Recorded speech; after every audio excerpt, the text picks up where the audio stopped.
I've realized the importance of being able to have control over my day and my destiny, and in terms of what I do, and not having to report to somebody else. Like, I don't want to be building somebody else's dream. I don't want to be working for somebody else. I want to be doing it for me. And I think that's been very powerful, knowing that actually I am doing it for me. I am following my dreams. I am following my passions. I am persevering. And it's, it's obviously, it's not all easy. It is tough, but I am so happy right now. Sarah Williams started out her career working in finance in London. Now she works for herself when she's not pursuing some intense outdoor challenge in a far-flung corner of the world. Sarah is the creator of Tough Girl Challenges and the host of the Tough Girl podcast. Her mission is to share the stories of inspirational female explorers, adventurers, athletes, and everyday women who have overcome great challenges. She wants to motivate women and girls to push the boundaries of what's possible in their own lives. In the interview that follows, you're going to hear how Sarah went from a conventional career path that really wasn't making her happy to pursuing her passions as an adventure-seeking entrepreneur. She says she never would have gotten here if it wasn't for her sabbatical leap. This is Lisa Hawashi, and you're listening to Leap Like Me, the show about the leaps people take to make the most of this amazing life. Hello, Sarah. Welcome to the show. Hi, Lisa. Thank you so much for having me. I'm so excited to talk to you today. Yeah, me too. I wonder if, to get started, you would talk to us a little bit about you and where you are right now and some of your projects. Absolutely. Well, I'm currently sat at home in my parents' house, in my bed, working from my laptop, building my online business, and also planning for a big cycling challenge. So yeah, at the moment, I've been studying for my master's in women and gender studies while I've been building up my blog and my podcast, Tough Girl Challenges. And I've also been planning to cycle from Vancouver all the way down the Pacific Coast Highway onto the Baja Divide. So there's lots of stuff happening at the moment. So that's where I currently am at the moment in my life. That's super exciting. That adventure that you're about to embark on, it will take you through my home state of Oregon. Oh, incredible. I've heard so many beautiful things about Oregon, so I'm really excited about going that way. Yeah. So how many miles is that you're planning on doing? It's around 2,800 miles and around 4,400 kilometers, something like that. So I'm going to start on the 10th of September and I'm going to finish roughly around the 21st. Well, I have to be in Mexico by the 21st of December, as I've got a flight booked out of Mexico, out of Cabo. So I definitely have quite a hard deadline that I need to hit. And are you doing it solo? I am solo and unsupported, but I've done lots of big traveling adventures before solo, and big physical challenges solo and unsupported. So it's something that I'm quite used to doing, and I really enjoy the opportunity of getting out there, meeting new people, and also just having some alone time and time to reflect. And it's an incredible way to travel. Oh, yeah, that will be a beautiful time. So to get started on telling your sabbatical story, after university in London, you worked in finance. So when did you start to get the idea that it was time to change things up in a big way?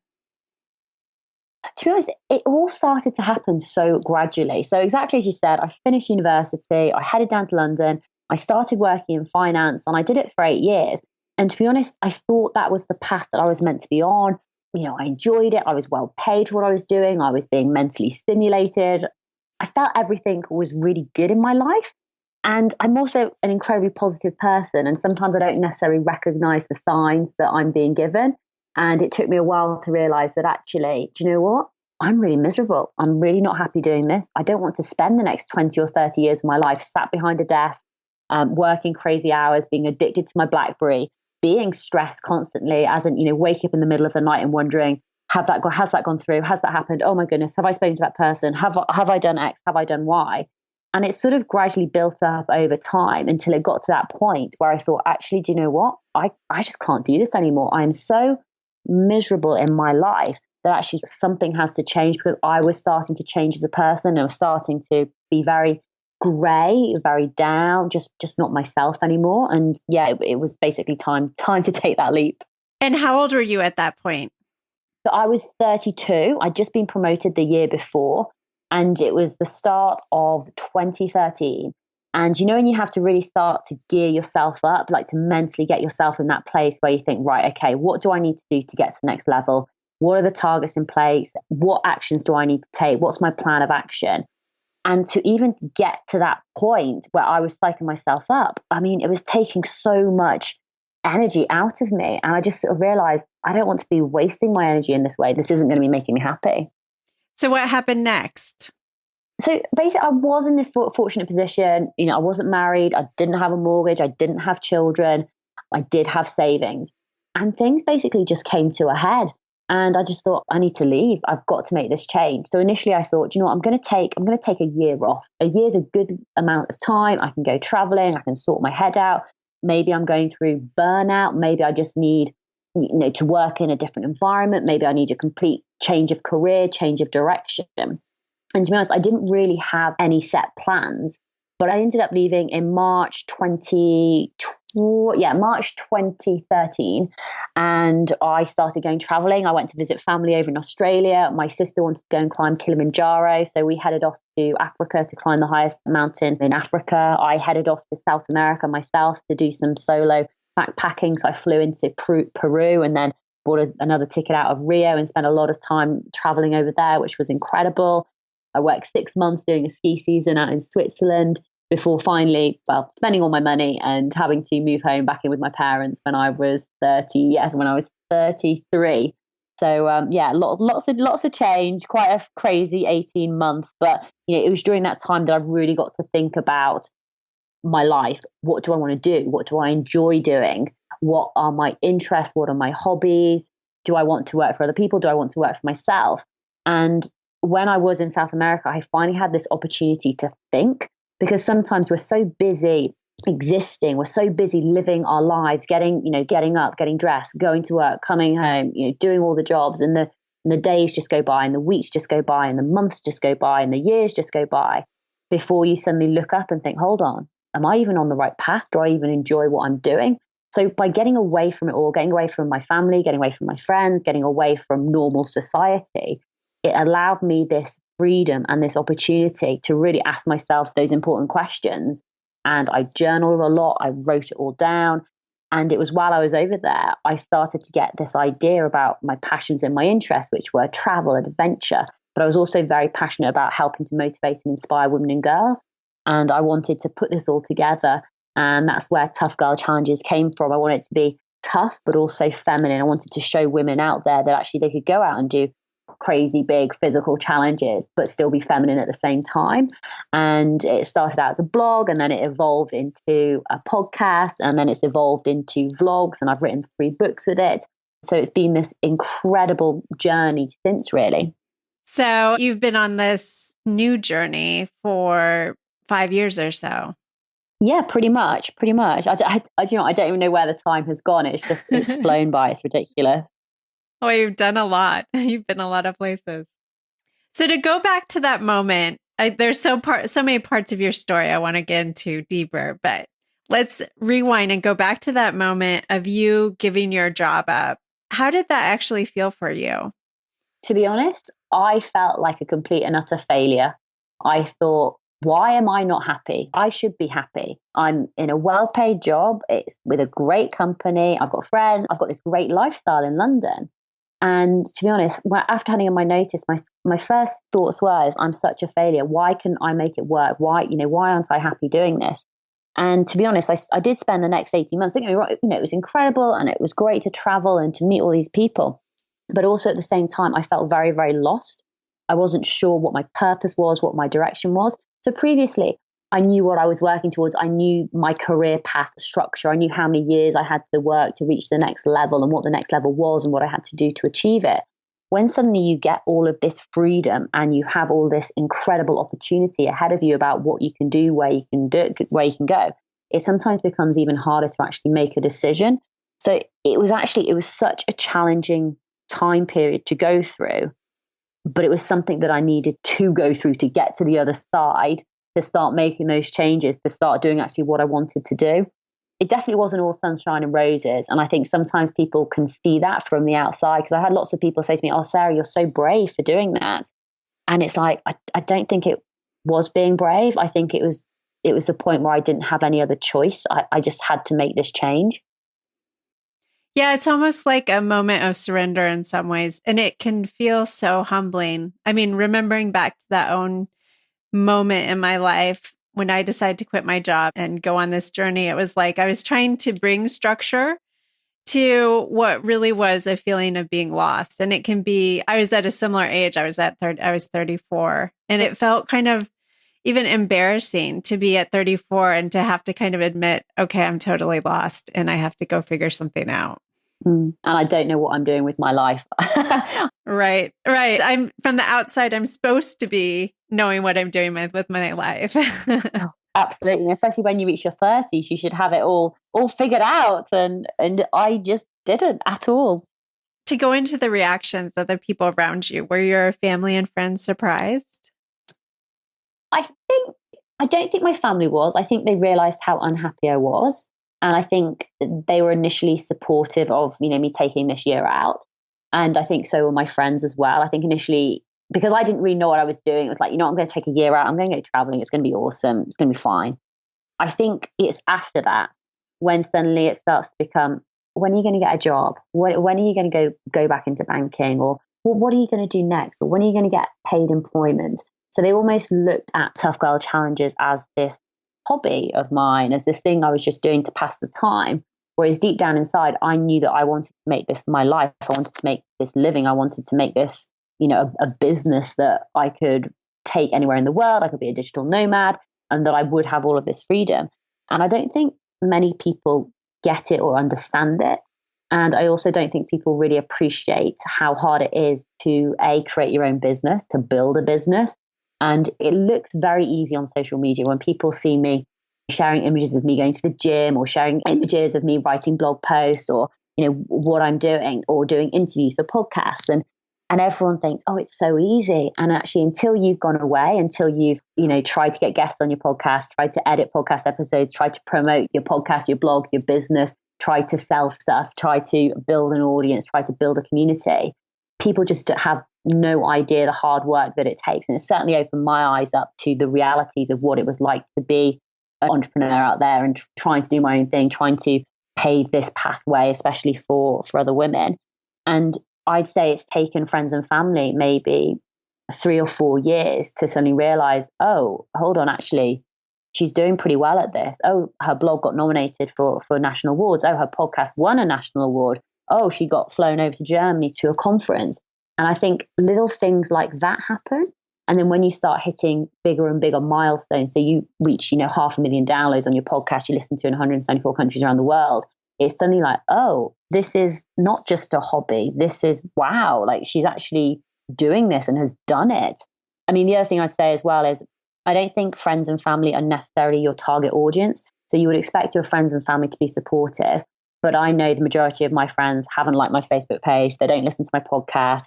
It's trying to get blood out of a stone to get them to, to write a review on iTunes, or to write a review on one of my books I've written.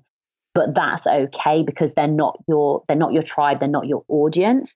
But that can be quite a hard transition to go through until you get to the point where actually it doesn't bother you anymore. You just like, that's how it is. That's the situation, and it's okay. I know what I'm doing. I know why I'm doing it and why it's so important. And I know that I will achieve it and I will do it. It's what I think is interesting is the years go by and then friends start coming out of the woodwork again as you get more and more successful. And I just make a note of this. I'm just very aware of what is happening, and the people who've been behind me and who have been supporting me. And then the people who actions speak a lot louder than words. That's, I suppose, the way I'd sum it up. Did you ever imagine yourself when you were younger becoming an entrepreneur, or did you have dreams of starting your own business? I did. It was actually called Williams Global Corporation. I think I had the name more than anything else. I never knew what I wanted to do. I knew I wanted to travel and live sort of like the jet set lifestyle as such. But I think I was very naive back then. I do remember we did this like dance at school. I think is it Dolly Parton, working 9 to 5. And And for me, I always wanted to be the corporate woman. I wanted to be smartly dressed in my, amazing suit. I mean, with a briefcase and heels. I mean, this is obviously going back to the 90s. And I think that's why I enjoyed working in banking because, I was very smartly dressed. I did get to wear my heels and it was professional and it was glamorous, working in wealth management, attending events and working with clients. I really enjoyed those aspects of it. But yeah, Williams Global Corporation. I love it. It's underway now as Tough Girl Challenges. Exactly. So you had mentioned to me before that you are someone who really likes to have plans. And it sounds like your time off actually took a fairly unplanned kind of route. How did you deal with so much unknown? Oh, that's such a great question. And I'm such a planner. Like I love scheduling my time, even if it's just, months of the year. So these 3 months I'm going to be hiking the Appalachian Trail. These 9 months I'm going to be doing my master's. I mean, I still remember flying out to Peru and I had the initial 2 weeks booked. I was going with a friend, first of all. We were going to do 2 weeks and then I was going to carry on by myself. It was the strangest thing not knowing and having all of this freedom. And to be honest, I found it quite paralyzing for me because there was just so much choice over what to do and where to go. And it took me a while to almost get into the flow of almost giving myself permission to think, okay, well, do I want to go and do that trip? Yeah, okay, I want to go visit the Bolivian salt flats. Okay, do I want to go and cycle down Death Road? Yeah, okay, let's go and do that. And oh, look, there's these group of people who are heading over there. Well, let's go with them. And it all does work out in the end. So I don't think there's a right way and a wrong way about it. I think it does come down, I hate this word, I hate it with a passion, but it does come down to balance, to balancing out, having that you've got to have a rough plan. But I think for me, you don't necessarily want to get to the stage where you overplan everything because actually you do need to have a little bit of spontaneity and let's just see what happens. Let's see where the world takes us and enjoy the journey. What became more clear to you about yourself and the life that you wanted to have? I think as it's gone on, I've realized the importance of being able to have control over my day and my destiny and in terms of what I do and not having to report to somebody else. Like I don't want to be building somebody else's dream. I don't want to be working for somebody else. I want to be doing it for me. And I think that's been very powerful, knowing that actually I am doing it for me. I am following my dreams. I am following my passions. I am persevering. And it's not all easy. It is tough, but I am so happy right now. I mean, sometimes you're just so happy with your life, and this isn't me, me showing off at all. But I look around and think I'm just so lucky, and I say lucky, but I also say I've worked so hard to get to this point, to get to this place, that actually it's allowed me to have the privilege of living this life that I want to lead. Yeah, and no doubt there are some really tough moments like along the way to get to that point. Oh, hugely tough moments. I mean, I've been in tears before. I've shared on, I did a daily podcast. And sometimes, it is hard when you put a lot of effort in and you don't necessarily see the results that you want to see. And it doesn't correlate to all the hard work that you're putting in. Equally, I've reached the point where I thought, I'm not going to be able to make this work. I've been doing this for 4 or 5 years now. I'm still living at home with my parents. Why can't I earn enough money to be able to financially support myself? I've rewritten my CV numerous times. I've looked at job applications to go back to the city. I've started completing them. I've had deep and meaningful conversations with friends about what I'm doing. And yeah, it's definitely been really, really tough. I think you always have these moments, not of weakness, but when you just think, am I on the right path? Am I doing the right thing? Is this going to work out in the end? Or am I just wasting my time? And have I just wasted the past 4 or 5 years of my life? And what are the dreams both for you and for Tough Girls that keep you going? Oh, there's so many. I suppose for me, the big mission is about increasing the amount of female role models in the media. So I've interviewed now maybe like 170 women, being able to share their stories, which otherwise it just wouldn't get the exposure it needs. It is about increasing those role models. It's about encouraging other women and girls to say, look, you can get fit and active. You can go and climb Mount Everest. You can go and swim the English Channel. You can go sail around the world. You can go and run that 5K, do that triathlon. That is hugely inspiring. The second thing which really keeps me motivated is when I get emails or direct messages from individuals who say, Sarah, because of you, I've gone on to do this physical challenge. I've signed up for my first marathon, my first triathlon. Actually, I got a funny one the other day, which was basically like, Sarah, you're the worst / best thing that's ever happened to me. Because of you, I've quit my job. And you start really thinking, oh my God, I would never advocate for you, for anyone to do that. And she's basically like, I've decided to take on this challenge, and she's going to, I can't tell you what she's going to do, but it's pretty epic, and I'm going to be getting her on the podcast. But you read these messages and you're just like, that is huge. Like, I'm encouraging people to take the next step. They're getting that support that they need. And that, because I believe basically, if you can't see it, it makes it so hard to try and become it. Whereas if you're out there and you can see other women doing it, because you can see it and you can put yourself in her position and her place and think, well, she's just like me. She's a mum of 3 kids, or she's just got divorced, or, oh, she's just come out of this difficult relationship, or whatever it may be. But you can see other women doing it and think, well, gosh, she's done it. How did she do it? Okay, let's see how she did it. Let's work backwards. And if she can do it, then I can do it as well. And that's, hugely important for me. And I get a huge amount of pleasure from that. For me, it's just to have the freedom to be able to travel with my business, take it on the road, continue to do big physical challenge, to continue to motivate and inspire other women and girls out there. And at the same time, I want to build this massive resource so that in a couple of years' time, the place where you go to look for female role models, especially in the physical and the challenge space, is Tough Girl Challenges, because you know that you can listen to stories from the ocean rows, the women who sailed around the world, the triathletes, the swimmers, the cyclists, the runners, the mountaineers, because they're going to be on there and it's creating legacy. That's what drives me.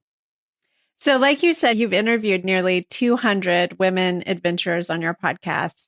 What have you learned about what happens when people take big leaps? Oh, that's such a great question. To be honest, it's the thing that comes across from the podcast is I think everyone thinks, there's something special about them. There's something unique. And I think what comes out from the podcast is you realize how normal and how ordinary, and I mean that as a compliment, just how they are just like everyday women who do have problems and they do have issues, whether it's finding the money, finding the time, finding the motivation to keep on going.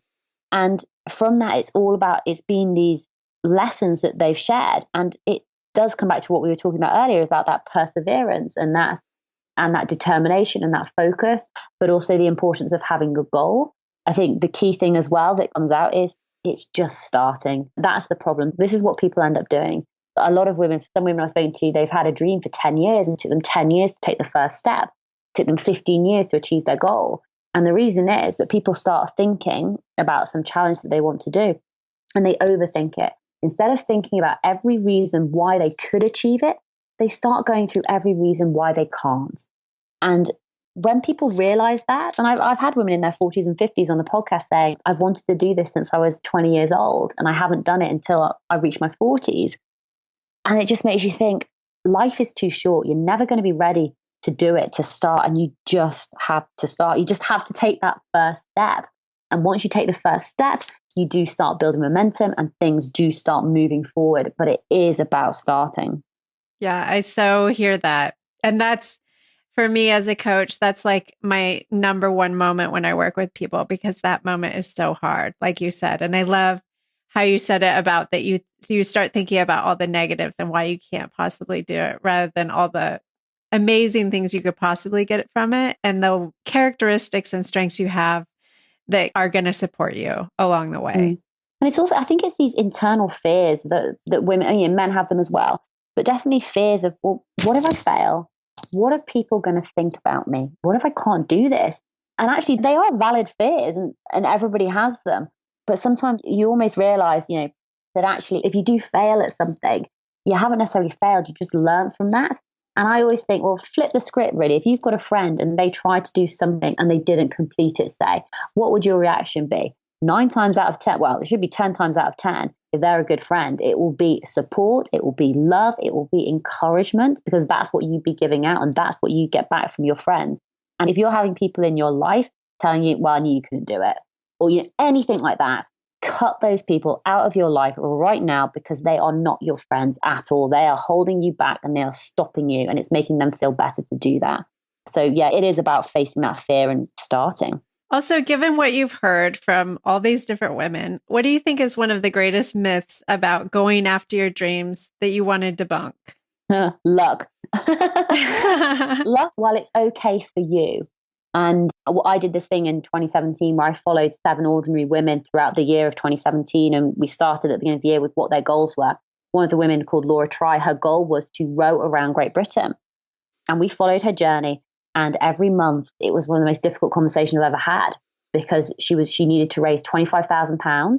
She was struggling to raise the money. It was starting to affect her mental health. She didn't know how she was going to do it. She got into a very bad negative space, but she persevered. She worked hard. She got through it. She tried all these different tactics. She wrote these different business plans. And you can follow this journey throughout her whole 2017.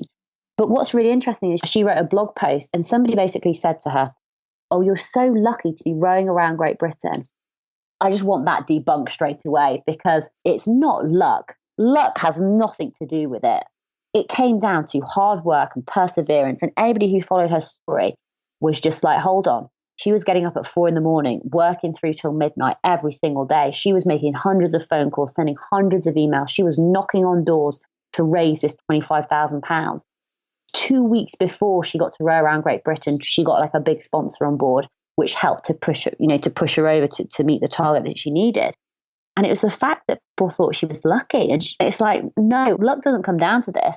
It's the stuff that people can't see, which affects it. It's as in, how hard are you working to achieve your dream? Are you doing everything possible to make it happen? You don't just sit back on your laurels and wait for Lady Luck to come along. You get out there and you make it happen. And I think that's what people think. It's just, oh, it's just lucky. And it's like, no. So definitely to debunk that myth as well. So to close up our time, I want to end with 3 quick questions. And the first was, what do you wish you had known before you took your leap? That it's all going to be okay. It's all going to work out. Everything is going to happen for a reason. The good times and the bad times. It's going to work out. It's going to be fine. What was the most unexpected thing that came from your leap? Freedom. Having the freedom to control my day, deciding what I want to do, whether I want to go to the gym, whether I want to work on blog posts, whether I want to get up at 5 a.m. and work and then sunbathe the rest of the day, whether I want to go out in the evening or not work or work all evening.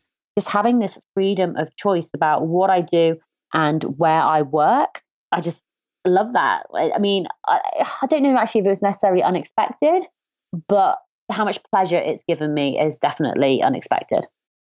For someone who's thinking of doing something similar, what one piece of advice would you give them? Honestly, don't delay. You've got to start. If you're going to get better at anything, you have to start now. You know, with my podcasting, I didn't even introduce myself for my 4 episodes. No one knew who I was because I didn't think anyone was going to listen to it. But once you start and once you actually start doing stuff, that's when you start learning. And as you start learning, you'll get better. You'll improve. But you can't start improving and you can't start getting better until you actually do start. And I mean, as cliches as it sounds, everyone was a beginner at one point. You just have to start. Please start. Start. Love it. Well, Sarah, I want to thank you for your time. It's been such a pleasure. And also, I've become a big fan of your podcast since getting to know you. So I want to thank you also for continuing to do that work. Oh, thank you. As a next step, what would you like listeners to do after listening to the show? You know what I'd love them to do is to take one step, just one step to do one thing which is going to take them closer to their dream. And that could be as simple as thinking, okay, even if you don't know where to start, Google. Go to Google and type in whatever it is that you want to do. Whether you want to walk the Camino, you're looking for a new job, you want to join a gym, you go to Google and you type in the question, see what answers come up. That's a brilliant starting point. And it's not a scary starting point. So take one step today, make it today, do it in the next 12 hours and see where it takes you, because take that first step and that will lead to the second and then the third and then the fourth. So that will be my call to action for you, is just do one thing today to take you closer to achieving that dream that you've had. And if they want to stay in touch with you, how can they do that? Best thing to do is to go and visit toughgirlchallenges.com. And from there, you can find links to the Tough Girl podcast, to the books that I've written, all of my links to social media. I'm very active on Instagram and you can see behind the scenes. If you want to see where this interview is recorded, you'll get to see it on my Instagram stories. And that's at Tough Girl Challenges. Terrific. Well, thanks again. And we appreciate having you on the show. Oh, thank you so much. It's been a real pleasure to talk to you. Thank you, Lisa. Thanks for listening to today's episode of Leap Like Me. Head over to lisahawashi.com for today's show notes. You can get a glimpse into Sarah's life and adventures as well as her work. She's provided lots of links and photos there, so be sure to check that out. Also, be sure to reach out to me if you need any support on a leap that you're planning for your own life, or join the Leap Like Me community on Facebook. It's really fun to see the activity that's already going on in this community and hearing about the fun things that people are planning in their own lives. If you're enjoying this show, we would love it if you left us a review on iTunes. This is so important in the early days of the show for expanding our audience and getting the word out to more people. Thanks so much for taking a few minutes to do that. That's it for this week.